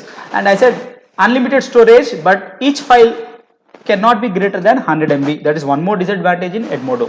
Okay, I repeat, unlimited storage is possible, but each file should not be greater than 100 MB that you are sharing with the students. Google Classroom, as I said, if you have a normal Google Classroom, I mean basic version, in the sense Gmail, normal Gmail user, you do not have G Suite for education, you cannot record your sessions. Okay, only G Suite users can record their sessions. Okay. Microsoft Teams, once again, for basic version you cannot record, and the storage space is limited to 2 GB per user for Microsoft Teams, free. Edmodo, you can do, you can give quizzes, assignments, you can share the materials, parental account is there, so all of these are good features. Google Classroom, as I said, it's all good. Microsoft Teams, attendance, attendance, you will get the, like you take a class in Microsoft Teams, the attendance details you can get it right away, okay, and all at one place. It's also good. Right? So these are all about the LMS tools. Edmodo, as I said, it has no limitations like Google Classroom premium version, limited version. There is nothing like that. As such, in Edmodo you can get it completely free for a teacher. Okay, if you want to build up Edmodo for a school district like that, then there is something else. There are some other plans. Okay, right now I'm talking about students, and you can add any number of students in your class. You can have any number of classes. That's the beauty of Edmodo. Assessment tools. Now at the end of it, what you have done, you have made a presentation, you have delivered the content online or offline through recording or through video conferencing, and you have given the content to your students through LMS. No, you have done all of this so far as a teacher, well and good, but then you have to test the students. Did they, you have took the you took the pains of doing on a whiteboard thing and then explaining things on a whiteboard, digital whiteboard. All of you have done. So at the end of it, you should make sure that student is tested and whatever you have taught him is well understood. So you need to have assessment tools. So assessment tools should have a variety of questions, like multiple choice and the other things. Just give me a minute. Could the organizers please tell me how much more time I have? Do I have 15 more minutes, 15 or 30 more minutes? Accordingly, I'll. Hello. Yeah, yes, sir. Hello, Roshan. Yeah. How much time you need? I think maybe 20 minutes, 20 to 25 minutes, less than half an hour, Okay. max. Okay. No problem. Thank you. Yeah, okay. So yeah, let me continue. Sorry for the. So you should have a variety of questions, in the sense multiple choice questions, single word questions, or true or false, or a rating. There are many of them. I mean, it should give you a plethora of chances to have any questions, and it should be auto graded and also manual. I mean, see, you generally don't prefer manual. I mean, in the sense, if it is normal traditional thing, you put the exam, students will give you the papers, you evaluate the papers and then give them back. That is all fine. But then in digital mode, you don't want to take the headache of going through each and every Google form or Microsoft form that they have submitted back. It should be auto graded. So that should be there.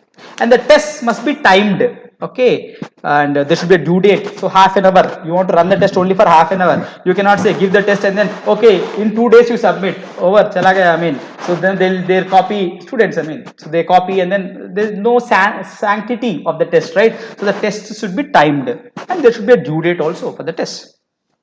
And you should be able to put some mathematical equations or mathematical integration, mathematical terms like integrations or anything else, matrices. You should be able to put them in the test. I mean, for math teachers. It should also limit the responses. It is not that the student can write the same test again and again. No, it should not allow it. I mean, once the student tries once, that's it. He should not be able to access the test anymore. So responses should be limited. And report generation and sharing. So report generation should happen. So once the students submit, auto graded, and all of their marks are available at one place, and you should be able to share it to everyone, or let us say to your boss. I mean, principal wants to see how is your class performing, just like that, just for an understanding. So you should be able to give a summary link to the principal. Okay, chalo, take this. I'll give you a link. Click on the link. You should be able to see how my students have performed. Something like that. Okay. So these are my expectations from assessment tools, and free. Once again, I want all of this to be free. I do not want to pay anything from my pocket. Okay, so let's see. Yeah, I've just picked up few of them. So book widgets, Wiser.me, Go Formative, Educa Play, Testmos, Google Forms, Microsoft Forms. So book widgets is good, but only thing is 30 days only free trial you will get. So if you want to explore, please explore book widgets. I like that. Other than that, Google Forms awesome, Microsoft Forms is good, very nice. Testmos is good. I'll compare three of them. I'll compare Google Forms, Microsoft Forms, and Testmos. Since someone else would, as I told you, whatever is not going to be discussed in the next 4-5 days, I'm trying to highlight that, or else I'm just going to give you an overview. So Google Forms free or premium? Free. Microsoft Forms free. Testmos is free. There is also a premium version, but I'll tell you what the difference, what are the limitations. So for now, free. There is also a premium version for Testmos, but need not go for that. Okay. So what are the advantages? Google Forms, there is a variety of options. As I said, questions you can put multiple choice, single word, all of that. Choice, choose the following, something like that. Limit responses. So Google Forms, you can limit the response. You can restrict the student to respond only once. Microsoft Forms, variety of questions. Math editor. There is a inbuilt math editor in Microsoft Forms. Google Forms is lacking there. Okay. Timed. Google Forms, you cannot time the test. Only you have to add a third party add-on, then only you can time the test for a Google Form. I'll give you the name also. Form limiter.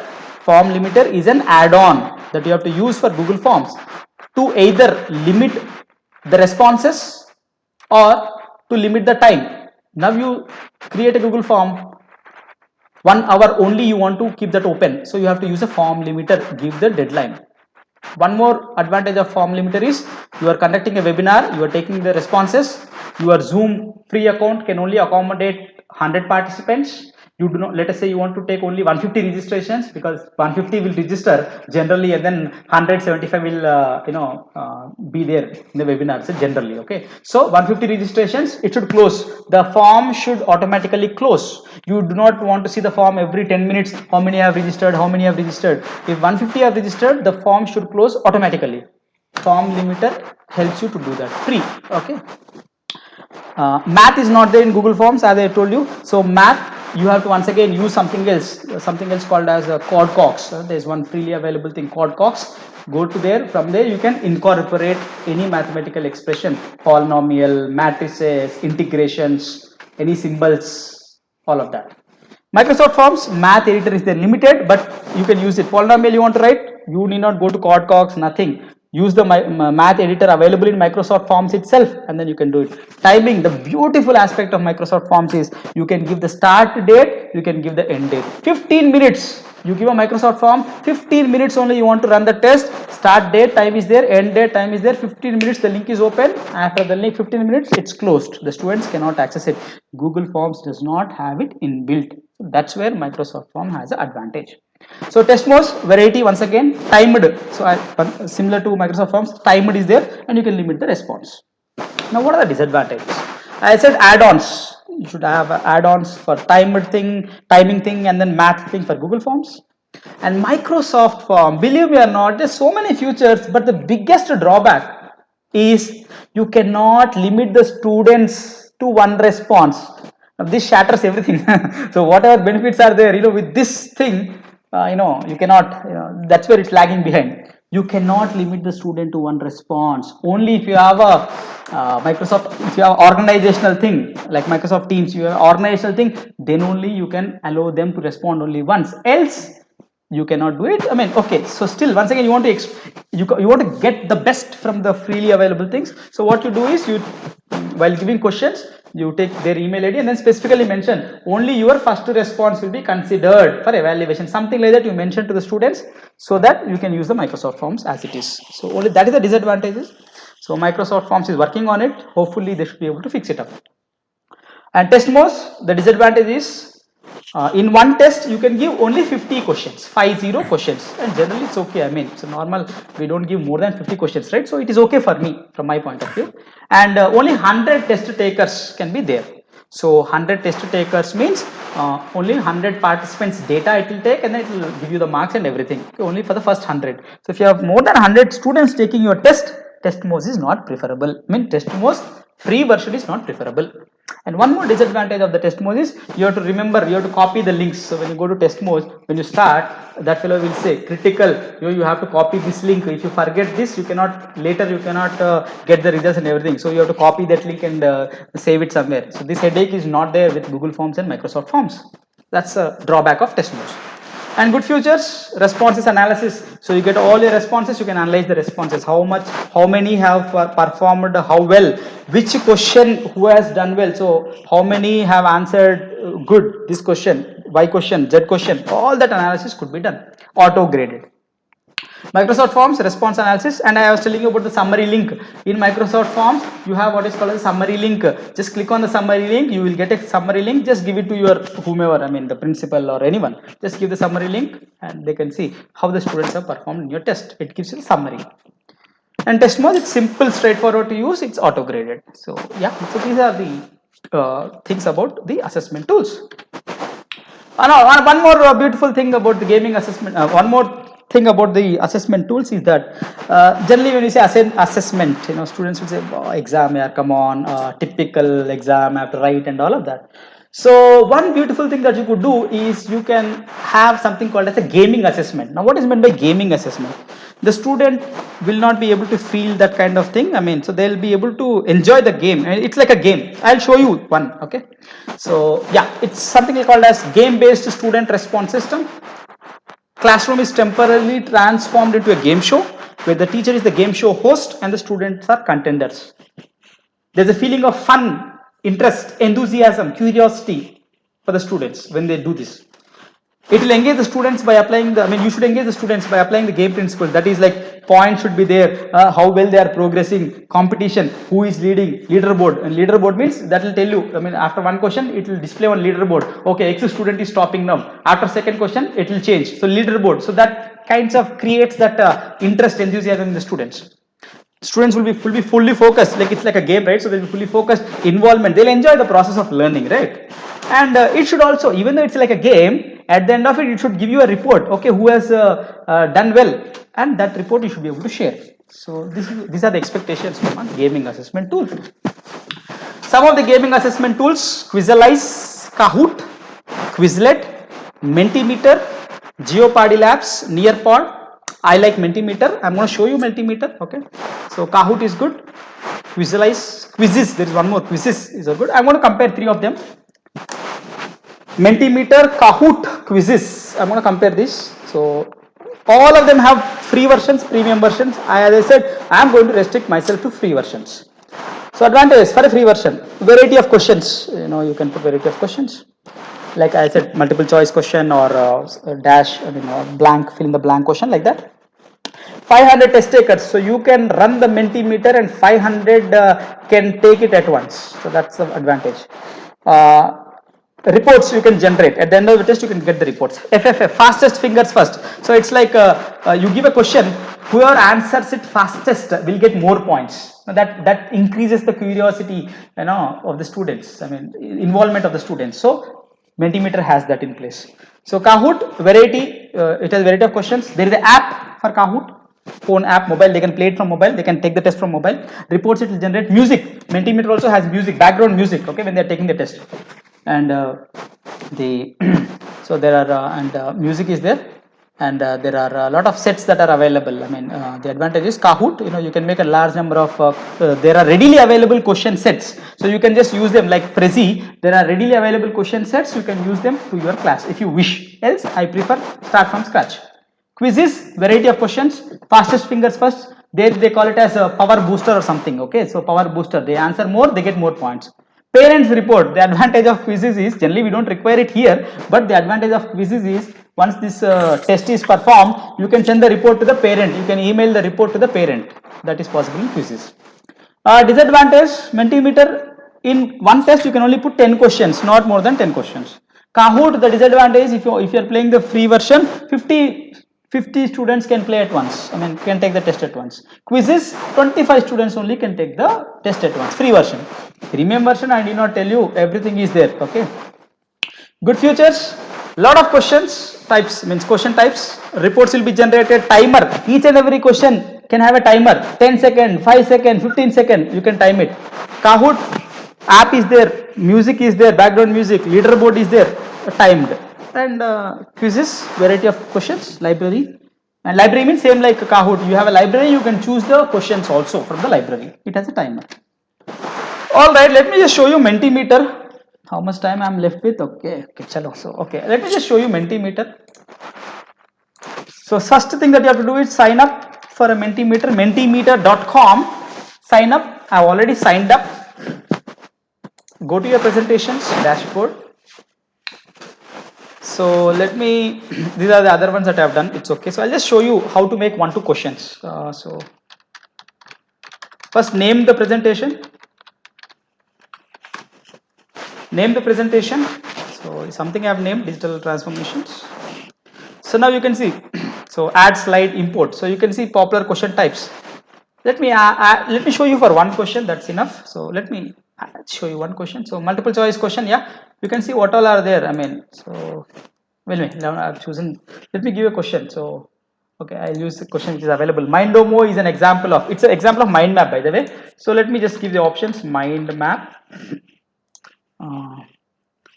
Let me say LMS, okay, Mindomo, and let me say whiteboard, something. All right, or I'll just change the question just for our understanding because. Okay, so Edmodo, chalo, let me just change. So Edmodo is an example of. Just now we have seen, so we know it, right? Edmodo is an example of mind map, LMS, whiteboard. Right? So show correct answer. Now you have to give the correct answer. What is the correct answer here? Edmodo, LMS. So click that. You can show the result in percentage. I mean, so here 0%, 0%. How many of them have answered? How much percentage of the test takers have answered it correct? It will be displayed like this. Okay. All right. So yeah, you add one more question. You can see. You can add one more question. You can add, image slide, select answer, word cloud. There are so many of them.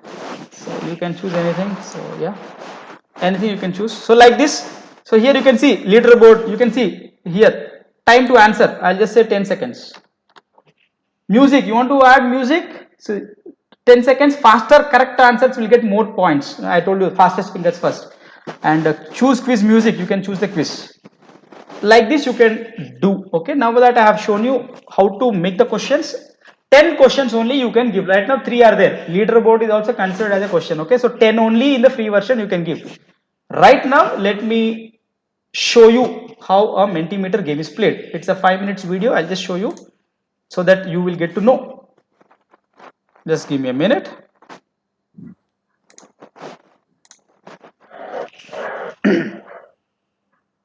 It's on the downloads, right? Yeah, I think it's on the downloads. So let me just share it. Share file. Mentimeter, yeah. Okay. And let me, yeah, so it's a 5-minute video. Please go through it. Menti.com. Please go to this www.menti.com. So once you give the questions, you would have seen there. It will give you, go to www.menti.com and he'll give you a code, unique code. So you give this to your participants, okay, and then they can enter the test. So I'll just show you. Use this code. He'll ask you a code. 9078. You can also hear a background music, okay, being played. So anyway, I'll continue.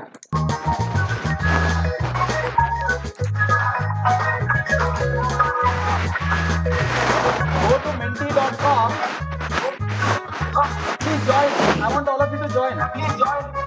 3 of you have joined. Go to menti.com. www.menti.com. Use the code 907865.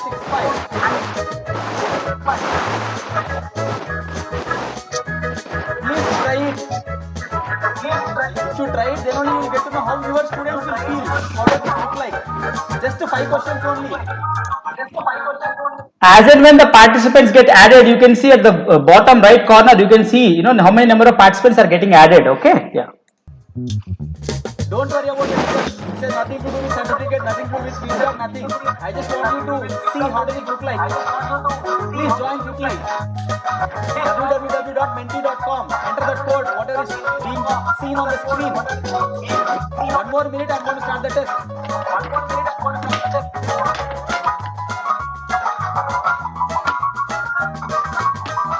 Quickly, please join quickly. Half minute more. At least 100 participants will be there.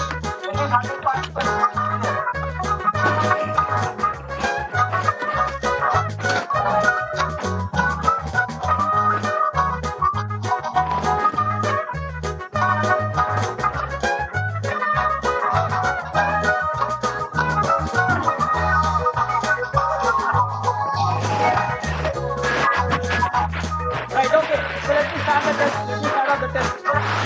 Now you take the test, okay? Start taking the test, all of you.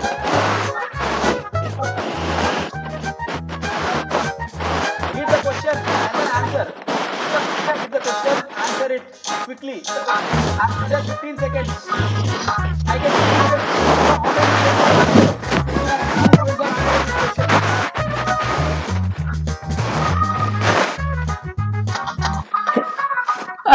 So we are not playing right now, okay? Generally what I do is I play with the participants, but because we are running out of time, I'm just showing you a video of already, a played one, which I have played in one of the FDPs. So I'm just showing you, so please follow that, okay? We are not playing anything right now, okay? Time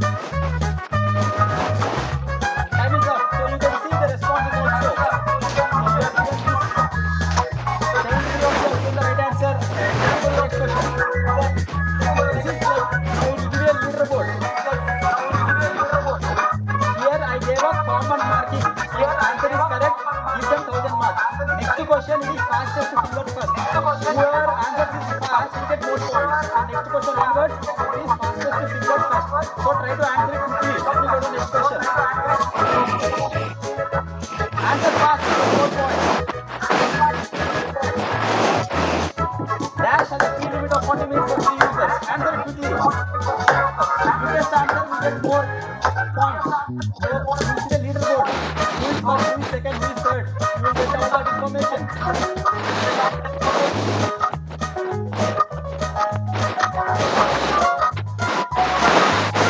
Time is up.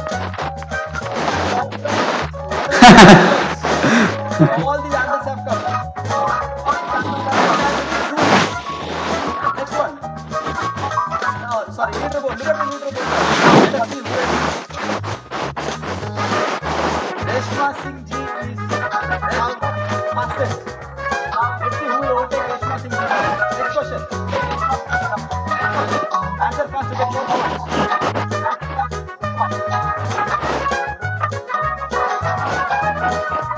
Mind of Mall is an example of. CMS, recorder, mind map. Time is up. So what is the answer? Mind map. Excellent, very good. Let's see the leaderboard. Someone has overtaken Megha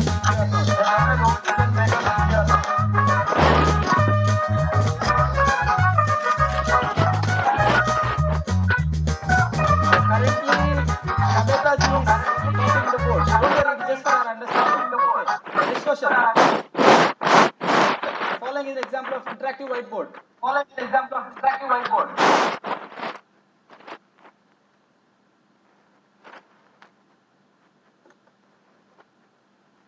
Okay, I think all of you have answered. Next question. OBS. Sir, fastest fingers first once again.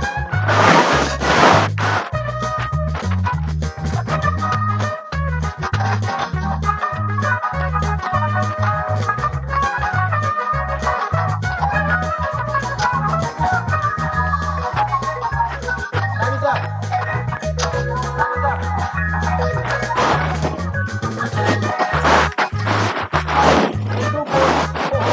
Recording as well as streaming, right? Great. Let's see the leaderboard now.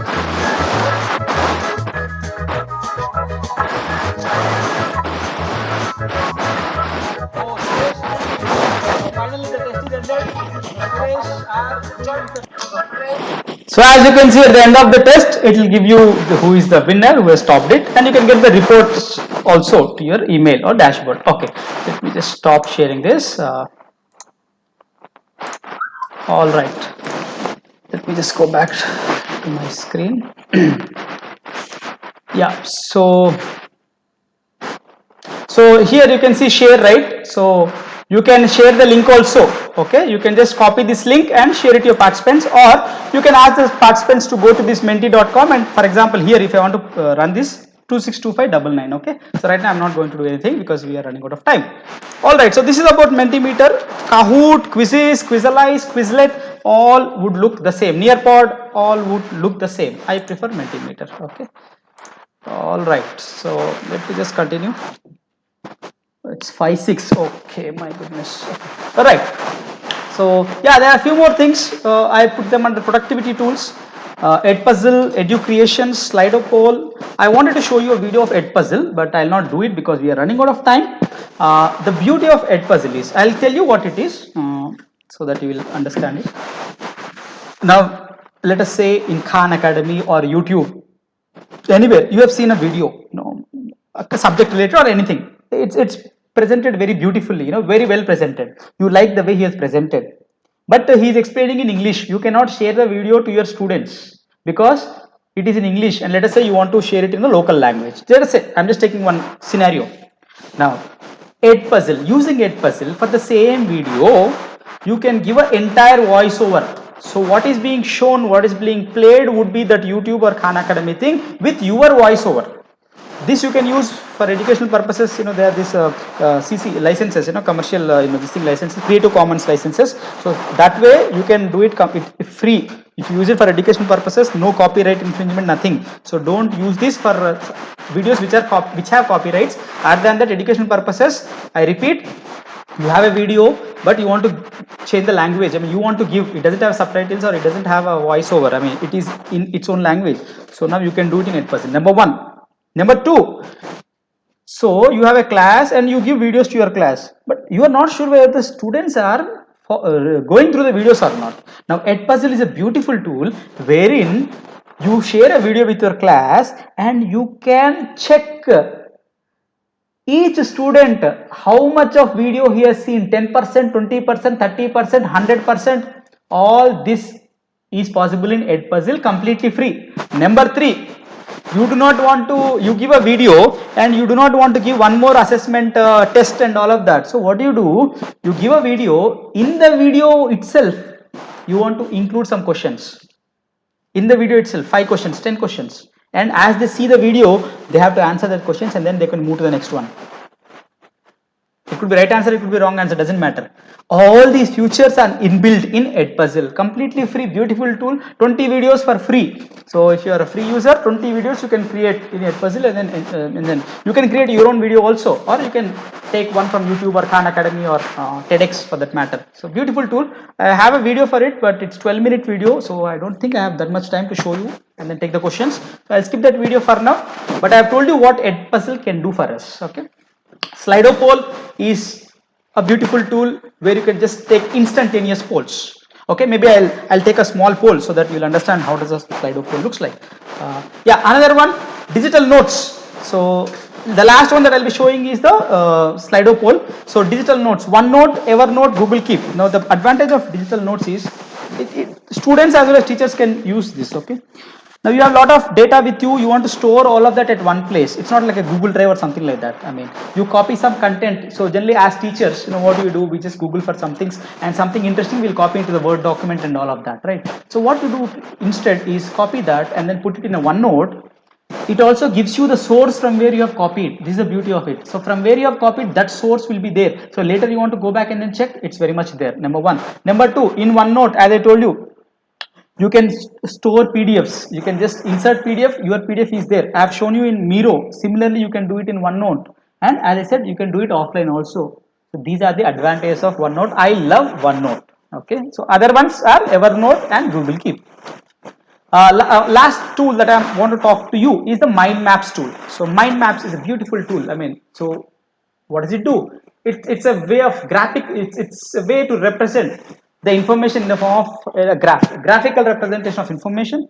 It enables you to see the bigger picture at a glance. People say a picture is worth 1,000 words. So you look at a picture, you should get an overview of entire thing. So it should enable you to see the big picture. And a mind map encourages us to let the ideas flow and in a more organized way. It quickly generates creative and unique ideas in less time frame. And you can use colors, images, keywords, and all this would help you to enhance the memory and for retention. And basically it's for a radiant thinking, more vibrant thinking, more clearer, more more efficient, logical way of using our brains. You can structure your ideas. So this is one mind map which I have made.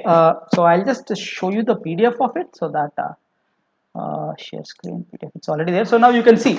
So all the so central theme, for example, let me just zoom out. So the central theme here is ICT tools in education. So around the central theme, what all we can have? We can have assessment tools. Let me just zoom in for a while.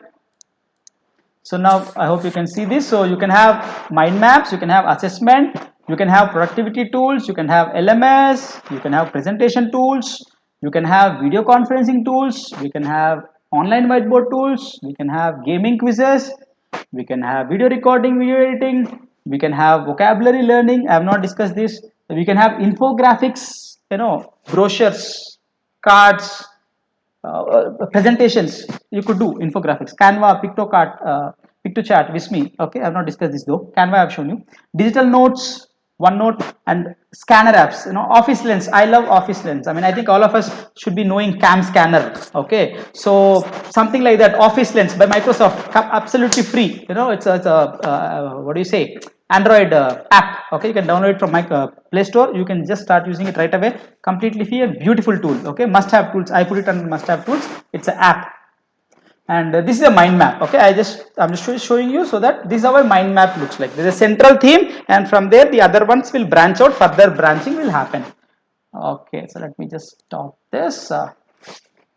Okay, so now let me just show you one last thing, and then so 2 minutes for this, and then I'll take questions. So I'll just show you one small thing, Slido. So Slido is basically to take a poll. Okay, see. Oh, I have to log in, is it? Okay, so just give me half a minute. Oh, thank God, it's already logged in. Okay, so now you have taught. Now you wanted to know how you have taught. I mean, so you wanted to take a poll from your students, anonymous poll. You do not want to know which student has answered what. You're not bothered, but you just wanted to know how you have, you wanted to know the actual feedback from the students. So for that, I'll use Slido. So you can see it's free completely. 100 participants can take the poll, no problem. But I'll give you a poll right now. So first thing to do is go to Slido, sign up, schedule an event. It will just take 3 minutes, not less than 3 minutes. So schedule an event, give some name. So what is the name? Yeah, digital transformation. Chalo. Digital transformation poll, something like that. Okay, no issues. Okay, so live poll. I am looking for a live poll. There are other things also you could do. Quiz also you could do, but right now I'm not worried about it. So multiple choice. Let me give you a question. So let me just give you a question. I'll give you the link of it to answer. You all can answer right now. Okay.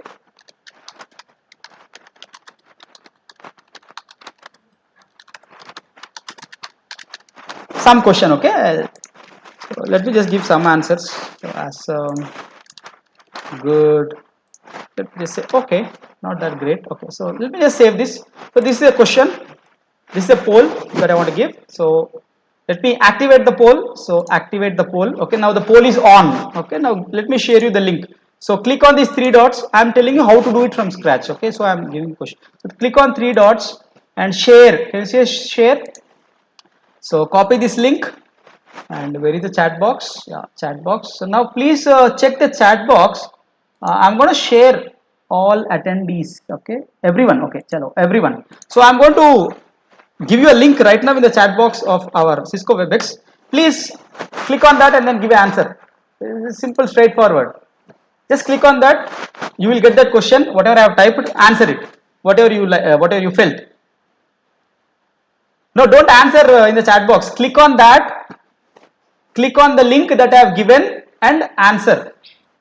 9 of you have answered so far. Yes, please. 100. I look for 100 responses at least, because the maximum right now you can take is 100. 21 have responded. Good. So now you can see that as and when you respond instantaneously, you can see on your screen, you know, how many are responding, and you can download these results also.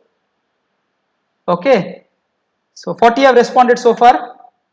Fine, good enough, no issues. So you can continue responding. So 50 have responded, 51, yeah. So that is how. So now you have understood, right? So here I will not know who has responded what, because I am not worried. You are not worried which student have responded what. You are not worried about it. Is it clear? You just want to know, I have done a session, how did they get it? Did they like it? Did they not like it? Etc. etc. So yeah, this is how you can do it. Slido poll. I have shown you how to do it also with one question. You can create more polls. Yeah, I think that's it from my side. So let me just continue this. Shift F5. Yeah, mind map I've shown you. All right, so ICT Tools in Education, it's for all the teaching faculty. Simple and straightforward. Just that, you know, we need to know which are there, and whatever I have shown you, as I told you, all are completely free. Functionalities I have mentioned to my best of the capabilities, and let's use them for a better teaching and for a better society. And only thing is, like, what I felt is, you know, like we should as teachers, you know, we should give the students the same feel, you know, what they used to get during the traditional mechanism. It should not be like now they are having a completely online mechanism. They should not get scared, they should not get worried, we should not get scared, we should not get worried. It's all, I mean, it's simple and straightforward, just that we need to know which tools are there and how do we use them. So I hope I could help whatever little I could do. And yeah, so don't just witness the digital transformation that we're talking about. Please come, let's be a part of the digital transformation. That's more important. Okay, thank you for your time, 1.5 hours. So best wishes to all of you. Yeah, so that's it from my side, sir. Yeah.